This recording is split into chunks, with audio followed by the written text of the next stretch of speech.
Hi everyone, I'm Jen Roberts, President and Founder of Difference Consulting, where I help business leaders and their teams create more engaged, empowered, and productive work environments. If you're like a lot of the business leaders that I coach, what you want is for your employees to take the initiative, get involved, make decisions, and really not expect to have a whole lot of direction or input from you. In fact, you probably hired a lot of your team because they're competent and seasoned employees. So employees really want the same thing from their work environment. They want to feel like they can make those decisions operating under the communicated vision that you've shared. So they don't want to feel like they have to go and get your permission or approval before they make a lot of those decisions. Unfortunately, though, what I see in my coaching is that that's the environment that we create occasionally. So how do we prevent that from happening? When you think about what causes that breakdown, a lot of times leaders will feel like maybe their employees don't have the right ambition, or they're not competent enough, or they don't have enough knowledge to be able to go forward and make those decisions on their own. So they jump in and they micromanage and they make decisions and kind of get in the way of employees being able to be as autonomous as they'd like to be. So I want to share a couple leadership behaviors to make sure you're avoiding so that you don't kill autonomy on your team. The first thing that leaders unintentionally do that can sabotage autonomy is that they get in employees' decision space. So let's just say, for instance, that you're at a meeting and a problem comes up, you're listening to the problem, and you just want to get into solution mode. You're trying to help.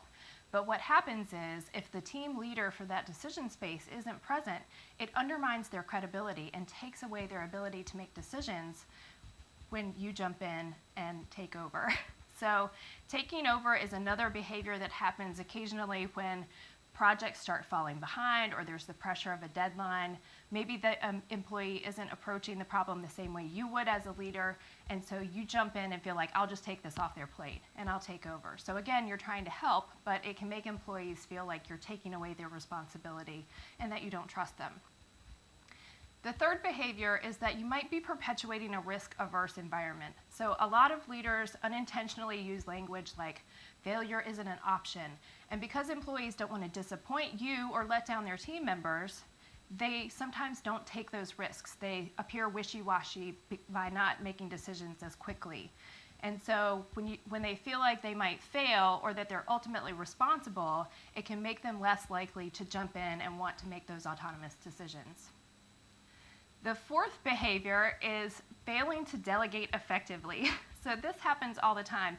There's a tendency to feel like, as a leader who's overwhelmed, you just want to get tasks off your plate as quickly as possible and hand them out to the people on your team. What happens in this particular behavior is that there's a lack of communication, maybe about expectations, about the deadline, or about what really needs to happen in terms of those actions to set people up for success. So when you delegate tasks, make sure that you're very clear about what you're expecting and how that needs to look so that people can just take the ball and run with it.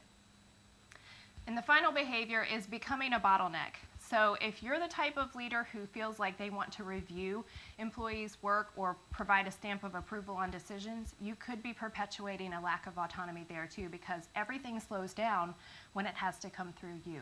So make sure that you're avoiding those 5 leadership behaviors that can kill autonomy so that you can support a more empowered and productive work environment.